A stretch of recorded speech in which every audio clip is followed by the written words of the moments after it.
I think this is a great episode to have on this time of the year in the holiday season.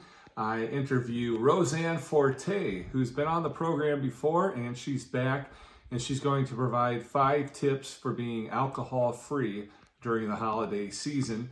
And this episode is brought to you by Griner Auto Body of Washington, Iowa, using state of the art techniques and decades of experience to get your car back on the road after an accident. Car Doctor of Washington, Iowa. No matter who Frankensteined it, they can fix and clean and customize it. McDonald Boneyard of Keota, Iowa for all of your farm equipment and auto recycling needs. Hinshaw Trailer Sales of Richland, Iowa. You need a trailer, they've got a trailer for you, and they fix what they sell and don't in their full-time repair shop. Girling Repair of Winfield, Iowa. If your mower is dead, call Fred, your Husqvarna, Aaron's, and Gravely dealer. And we've got snow, folks, and if your snowblower isn't working, he fixes those too. B&B Propane and the family of Jet Stops present Southeast Iowa Today. I'm John Bain, author of Christie's Journey, The Beat Goes On, and your host. Let's get right to it. All right. Well, I want to welcome the Southeast Iowa Today viewers and listeners to the podcast today. We've got a special guest, and she is Roseanne Forte.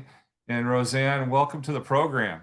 Thanks for having me, John. It's good to be back. Well, I wish we were in person. I'd give you a big hug. Yeah, we were the last time, right? Yes, yeah, and Roseanne, we met back in February of this year, February of 2023. We were in Columbus, Georgia at the Christian Product Expo, and we were there with a lot of other Christian authors, and we got to know each other, and we actually did a podcast interview while we were there. Yeah. And that was, it seems such, like I said, February of 2023 seems so long ago, but back then, this podcast was a segment of another podcast that I was on. And since that time, I now have this segment has turned into its own podcast. And our original interview is available on Spotify or anywhere you get your podcasts and watch or listen to. And you'll be able to hear Roseanne and I's first conversation on as far as that goes on the podcast. And you are the author of The Plans He Has for Me, a 12-week daily devotional for freedom from alcohol. And can you show people what that book cover looks like? I sure can, because it's so pretty. There you go. Yeah.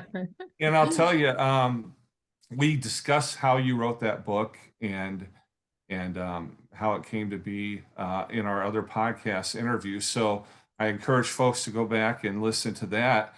And at this time, with the holiday season coming, you and I thought it was very important to get together again and share some thoughts and ideas, because I know, and you know, a lot of people struggle during the holidays when it comes to alcohol. Yeah, alcohol and other substances. Since we've talked, I found out I had a statistic that is just incredible. There was a research done. 67% of people either have struggled with a substance in their lifetime or have had a family member that struggles. So that's a little high, don't you think? Yeah. Well, you compare it to like divorce rate, which is what, 50-some%. It's even higher than that, and that's crazy. Right. And yeah, and so this is something that really reaches and touches the hearts of so many people. Like you and I have talked, even if it's not a family member, most of us know someone who is struggling or secretly suffering with it. So anyway, for those people who do want to stay alcohol free during the holidays, because they can be stressful, and there's all kinds of triggers that can be present. So I've developed a list of 5 things. You want to go through them? Let's go through them. Okay.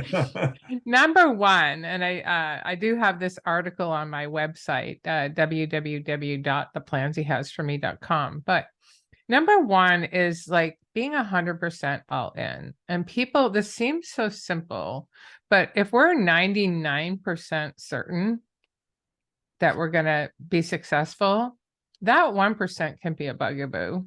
That 1% is the percent that allows the internal conversation to start happening, and it leads to eventual failure. And so just I'm going to go to this event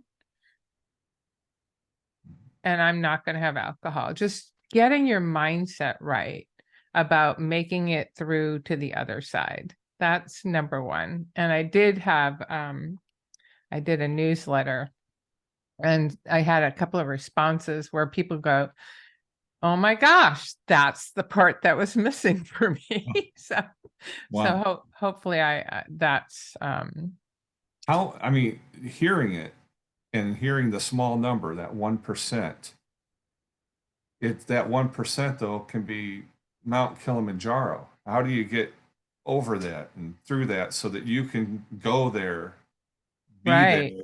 be yourself without the aid of alcohol? That's actually the difference between somebody who struggles to stay alcohol free and somebody who says it's easy. That is absolutely the difference, is your mindset. But how that actually goes into number two, right? Okay. Just staying future focused. There's a reason that you want to be without alcohol, or at least try it. I have a 12-week challenge. You don't have to do it forever. It's a 12-week challenge to see what's possible when you move it to the side, because super hard to imagine forever. I definitely didn't think forever when I took a 3-month challenge. I was just like, gosh, I just got to see what it feels like. And it felt so good, I decided to stay the path. So staying future focused means, what does life look like? What's possible for me if I do this in the future? And having that vision of a different self, because just having hope and something different changes your neural pathways. It's incredible, the science behind this. And that will help you with number one. By the way, these all work together. Okay. Yeah.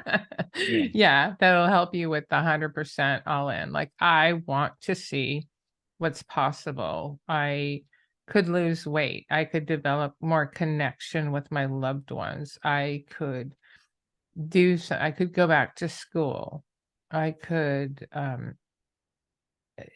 exercise. I could just do something I've always wanted to do, but I'm too lazy to do because I drink too much, So future focus, that's number two. And then another big one, plan ahead. So a lot of times what I hear, again, these came up for me. I developed these from listening to people's stories for so many years about what got them trapped. So a lot of times, if we're not planning ahead, Uncle Agnes, Aunt Agnes pours us the glass of wine because she's used to us having the glass of wine. But if you plan ahead and know what you're going to drink, either knowing the hostess or host has it there, or bringing it yourself, creating your own fun mocktail. And my go-to, and it looks very holiday-ish, is soda water, cranberry lime. Hey, just throw in some pomegranate seeds too. And then you make it really pretty. Maybe some mint, just bring something that makes it fun, so that when somebody pours you the glass or hands you the beer, you're like, no, thank you, I have mine. I'm loving, So that's Now, super. in a situation like that where it's a family scenario, a lot of times there's probably family members that have the have alcoholism as a problem, or may not even see it as a problem. That's just their way of life. And when you all of a sudden turn down that wine drink, even though you've brought a different one and you're drinking it. How do you get over them giving additional pressures? Be it, well, why aren't you drinking? Don't you like mine? You know, that sort of thing. Yeah, that's number 5. Oh, Develop your well, elevator speech. But thank you for bringing that up. I literally just had somebody in private Facebook share this. She has chosen to be alcohol free, and she's finding more connection with her husband, which is so beautiful. And he's not drinking either. But when they went to Thanksgiving, her daughter, who drinks a lot, was really pushing the alcohol on her, because of course, if for somebody that drinks a lot, they want to make sure that other people are drinking a lot. And I think that's because they don't want you to notice how much they're drinking, or right. but she did she had the 100% all in. She stayed future focused. She planned ahead. She had her drink. And so she said no. She said, even though it was really hard saying no to her daughter, she felt so proud of herself. And isn't Um, it interesting? You think that the parent wouldn't have the pressure from the child, yeah. but they do. They But do. what she said in her statement was like, I get to be a light for my kids, and I get to be a light for others. And I didn't realize that I can use my um abstention as like, look at me, I'm enjoying you, I'm loving you, I'm present, I'm not saying anything ridiculous, I'm not acting, I'm not falling asleep, I'm not passing out, right? And people are like, wow, And like I wish yeah, I could do that, right? and when this wraps up, I can get in the car and drive safely home. Oh my gosh, biggest benefit there. Two big benefits that I come back with is getting in the car after and going, I don't have to worry about drinking while intoxicated. And the other benefit is when my doctor asks, any question, how much do you drink? None. Yeah. Yeah. And So, the other thing is you don't wake up the next morning feeling horrible, which no. eventually turns into the next afternoon or evening because you feel so horrible. And you don't waste Yeah. that next day. Yeah, let me divert to one of the biggest lies of alcohol. It reduces my stress. So basically, what it's doing is checking out. That's why we started it, to reduce our stress, because it does check us out of life. But if you follow this through, you drink because you're reducing stress, you drink more, then you wake up the next morning and you didn't sleep well, and you probably have to work or you have some responsibilities and you're feeling terrible. So what just happened? Your stress increased. Yeah. You didn't deal with the problem. Take the time to deal with the problem that you were drinking about. So you wake up the next morning, that problem is still there, unresolved. And you might have a few more because you said something and you did something that you worried about. Right. And Yeah. so the And biggest then, well, lie. and I was just saying, and in the meantime, your dog who needed to be let out at 7 in the morning still hasn't been let out. Right. And your dog's going through whatever trauma that Oh, goes your with that, kid, your kid. or I your used to, kid. Yeah. yeah, it's just horrible. And I don't say this to bring guilt and shame. I say this to be aware of the consequences of that substance, and be aware that the substance and society, the enemy, has lied to us. And I fell victim to it too. And a whole ton of people have as well. So you're not alone, but the thing that helps us get to the other side is creating this awareness of the dog, the kids, your health, your mental health, your productivity, your sleep. Yeah, and that is the thing. But let's go to, I'm going to drop to number 5 and then go back to 4, because that's what you talked about. Okay. Developing your elevator speech, super important, because a lot of people like, oh, I can't drink. I'm just like, woe is me. And when people hear woe is me, forget that. Here, have this. That'll make you better. Right. You won't And be so worrying about that. your tonality is everything. While you might get the heavy drinker to put stress on you, remember, you're trying not to be that heavy drinker, right? But if you go, oh, I'm taking a 12-week challenge, or I'm getting up early tomorrow for the gym. And I actually have, if you go to the website again, it's www.theplanshehasforme.com. I have flashcards, like 20 different things that you can say with a positive tonality about what you could respond when somebody asks you why you're not drinking. And most people will go, well, that's super cool, Yeah. and I used to say taking mine changed depending on where I was, but losing weight, feeling great, I think I'm going to pass. I just want to continue this.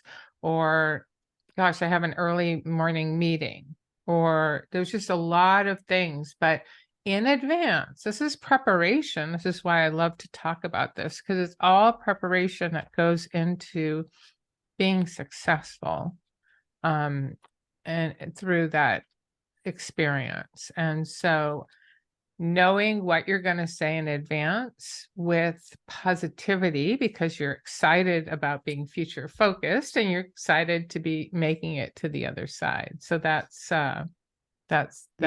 that one. It's a great feeling on the other side. Oh, Every day. I had a client once that I use this quote all the time. She said, "You will never regret not drinking the night before, ever."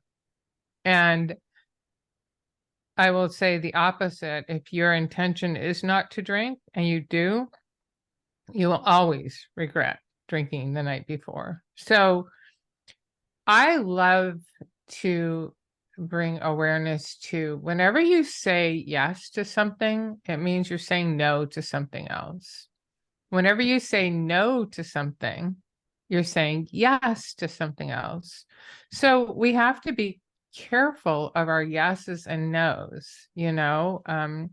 Saying no to alcohol says yes to your future self, that says yes to your health, says yes to your relationships.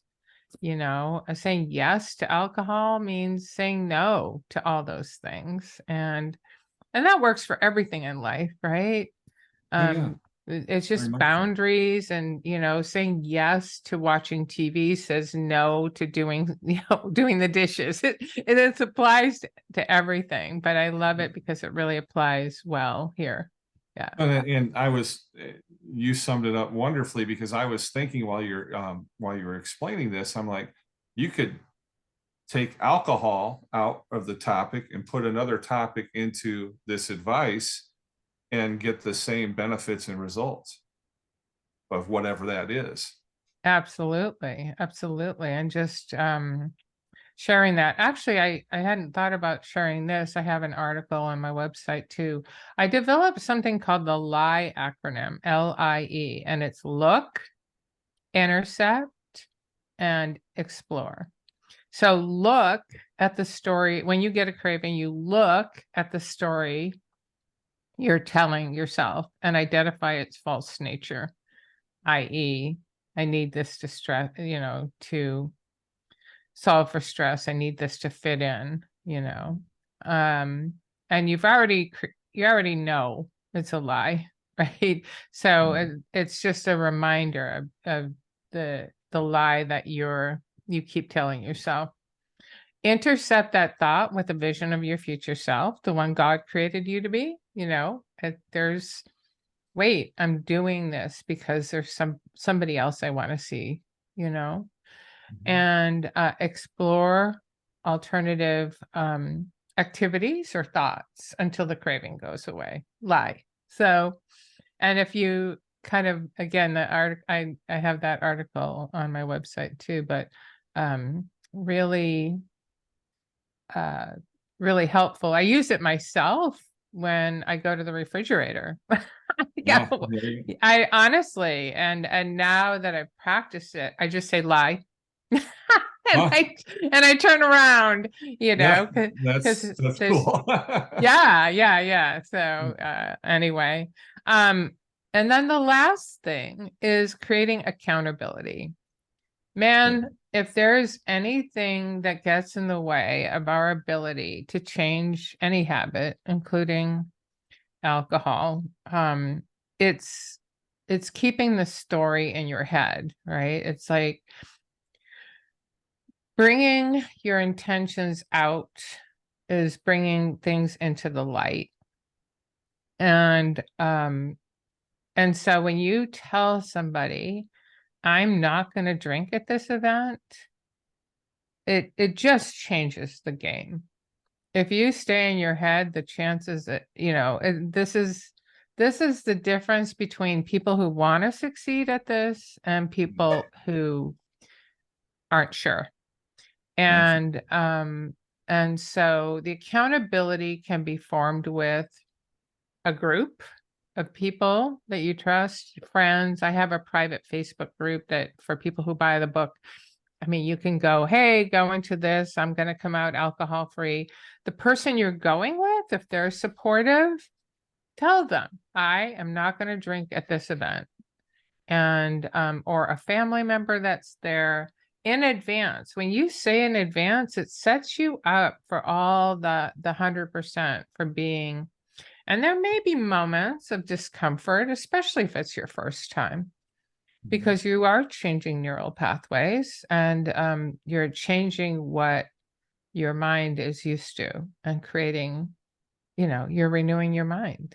And it is a little uncomfortable at first, but I always tell people, I remember the first time I went to an event with friends, and it was after a board meeting, and we all went to a bar after, and I wanted to keep my friends. I loved them. So I went to the bar, and I remember my body felt like a little panic, like, wait, I don't belong here anymore. But that was a lie. And I just said, look, let's just stay 10 minutes and talk to people.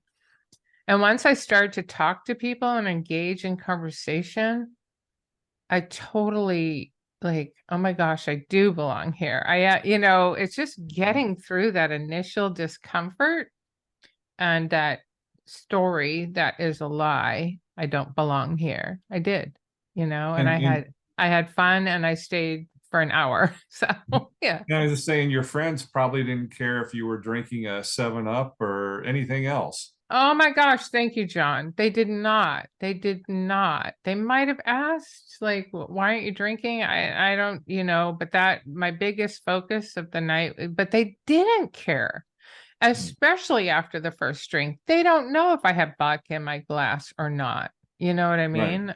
Or right, maybe I ordered a soda water and it's not a soda. They don't care. right. And that's a lot of that's something I ask people to do too. If they're going to events, kind of create a goal for themselves about awareness of your connecting with people, awareness of all the other people that aren't drinking a lot. I used to think everybody drank like me. And then I went out and I'm like, wait, they're just sipping on one glass. There's a lot of people that don't drink a lot. And then there are a lot of people that do, and focusing on that too, and watching the progression of what's going on, slurring their speech, getting louder, saying, silly things. Right. Because when I watch that, I go, oh my gosh, that was me. I used to think I was so funny. I'm not funny. I was loud and obnoxious, and yeah. You're not that person anymore. No. So, yeah, Now I'll I've got just I've got go a ahead. question. Um, when someone who has tried to give up alcohol in the past and they go to rehab numerous times and spend Mhm. thousands of dollars of their own personal money, and they go through all of that, and they've actually publicly within their circle of family and friends, people know they've done this, but yet they still go back to the bottle every time. And Yeah, they're, how do you, such how, that's such a good question. And I just finished reading Matthew Perry's book, okay. and wow, I don't think I've ever been so affected by a book in my life. I mean, there's a lot of reasons that can happen. Let me just think about one, and this is what I'm trying to change, is the victim mentality of alcohol or drug abuse. You are stuck with this. This is a disease. You have to live with this for the rest of your life. And it's like, oh, why bother if it's going to be like this forever? Why bother? Mhm. But this, I mean, and when that narrative was created, the science was not created. I mean, God had it right. You can renew your mind. But now science supports this, is that you can change neural pathways and you can change your mindset about alcohol.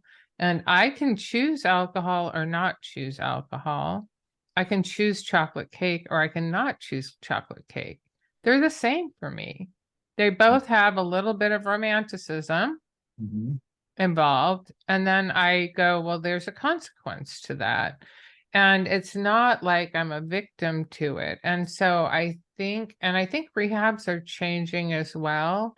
But the thing is, the rehab is 30 days. And then they say, well, you need to be part of a program. And usually it's a 12-step program. And there's a lot of victimization in there. And unless it's Celebrate Recovery, there's not a lot of Jesus. So that's the other reason I think I I was led to write this devotional, because this is just understanding that God has a better plan for you.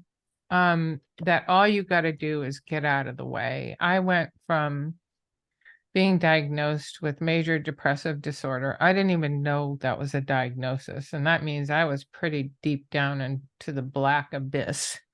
Wow. But I believed God's promise, for I know the plans I have for you, declares the Lord, plans to prosper and give you a hope and a future. And I was like, yeah, sure, God. But I walked in faith.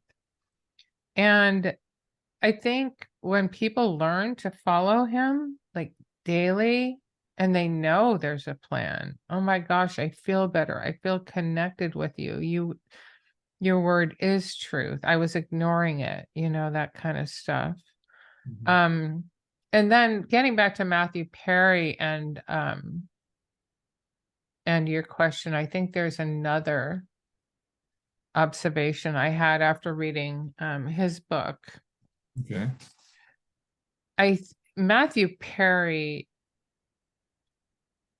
was, I would say, cursed with fame and fortune. And he said he spent $7 million on rehab. He had Wow. an addiction, 55 Vicodin a day. The normal human being cannot afford that kind of habit. But it was like, spend 100 here, fix me, fix me, fix me, fix me, right? It was not taking responsibility. I think God intervened several times in his life. Um, I don't know, only God knows if he actually found Jesus before he passed on, but he didn't want to die, and that was so hard. I do recommend the audiobook to anybody um listening who's interested in that, because even he describes it as a choice. Like, anytime something went wrong, oh well, you know. And Yeah. he knew the consequences, and he'd just do it over and over again until his life was threatened. And the thing, the other part of his tragedy is his passing. I don't know if we've ever heard the final No, reports, but no.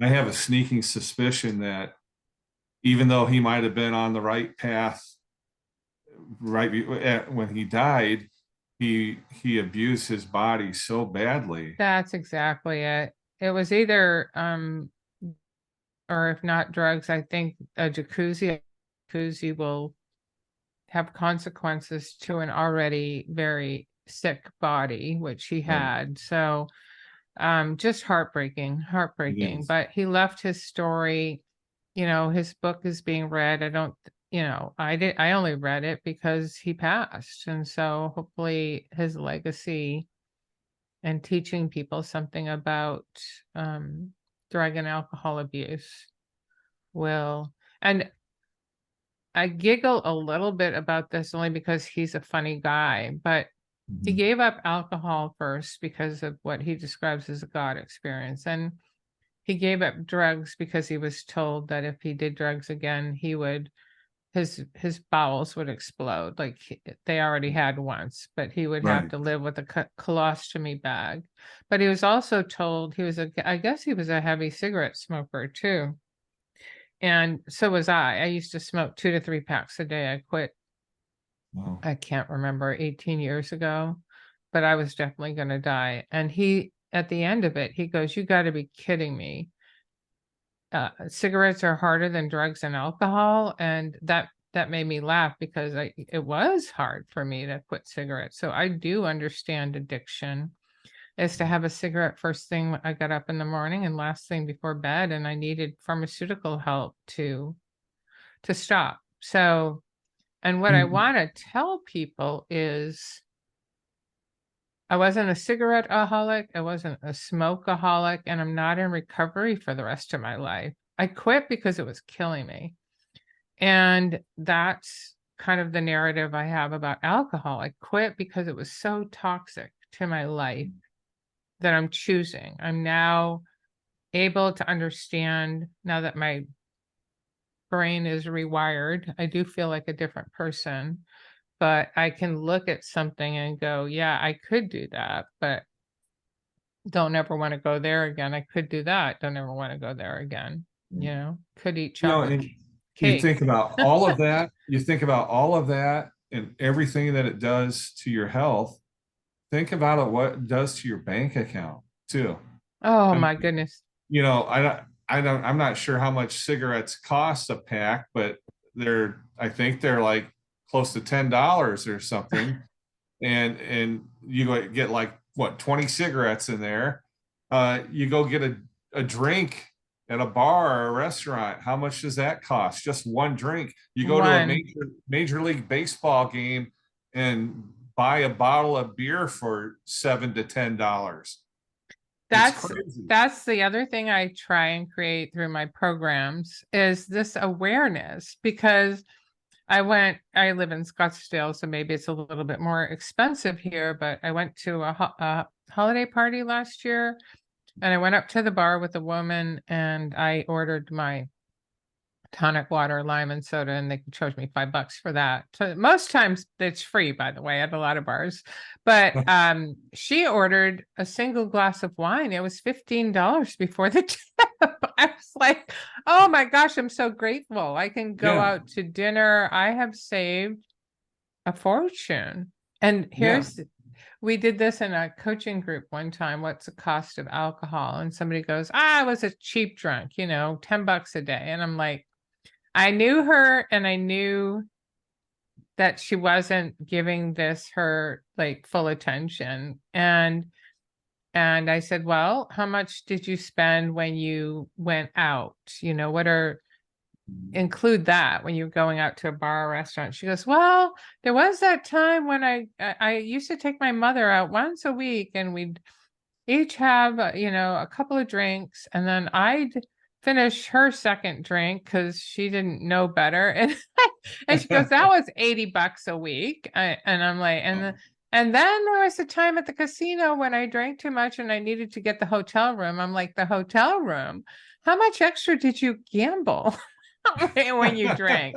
Right. So Right. $10 quickly went to $40 a day. You know what I mean? And that's a lot of money. 40, yeah, it's a lot of money. And And And then some of those people that are in that scenario, then they wonder, well, how does he have that nice car? Or how does she have that nice home? Or how does she able to have that Coach purse or whatever, you know? Right. Well, it's Yeah, because no. they're not doing, it's the choices like you mentioned earlier in this conversation. Yes and no. Exactly. And that is such a great observation is the cost. And I always like to go through the monetary cost, the physical cost, the relational cost, the Right. mental health cost, productivity. I mean, it adds up. And like I said, I don't say that I think this is also the difference in this program. I don't say that to make you feel bad about what you're doing because you were lied to. You we have been lied to by society about get the girl, be romantic, and God's word, and I missed it. Of course, I started drinking before I was a Christian, but God's word is clear about being sober-minded. And the only reason I ever drank was to not be sober-minded. So clearly I was ignoring that particular instruction. Well, tell us one more time the website. I'm going to make sure to have it up on the screen so people can see it. And I also will have it in the description of the episode, but please give us that website Yeah, again. the website is www.theplanshehasforme.com. There's lots of resources there, articles, newsletters. There's a do-it-yourself program. You can buy the devotional. There's a whole cadre. I also have a podcast, Say Goodbye and Imagine. So just Oh, getting that up and running. So yeah, I trying to walk in your shoes there, John. well, cool. Yeah, I will, hopefully I can be a guest on there sometime. I would love it. I would love That it. would be cool. Let's That do would that be cool. soon. So, Well, you are in Scottsdale, Arizona. hmm What's the temperature there right now? It's for me, it's cold. Let me see. Oh yeah, but not like Iowa. Let me see. Right. Weather. Here we go. Scottsdale. See, 67 is kind of cold. 67. Right here in southeast Iowa today on what is this, November 28th? 15 degrees. Oh, well, I missed the That's part about the Fahrenheit. fact, you know what the high is going to be? You know what the high is going to be? 75. I'm 75. My goodness. They say it's going to get up to 31 degrees today. And I said, when I heard that, I'm going to hold them to it. Oh gosh. All right. Well, I So, love Roseanne, this. thank you. Thank you for being on Southeast Iowa today. Thanks for what you're doing, what you share your story, you share your plan, and what you share his plan. And hopefully, folks watching this that need a little reminder of that will get that off of this episode today. Amen. Thanks for having me again, John. Really appreciate it. It's always great to visit with Roseanne Forte, and she gives some great advice for this holiday season. Hopefully, if there's somebody out there that needs to try this advice and have yourself a healthy and happy Merry Christmas. And if you want a good book to read, don't forget Christie's Journey, The Beat Goes On.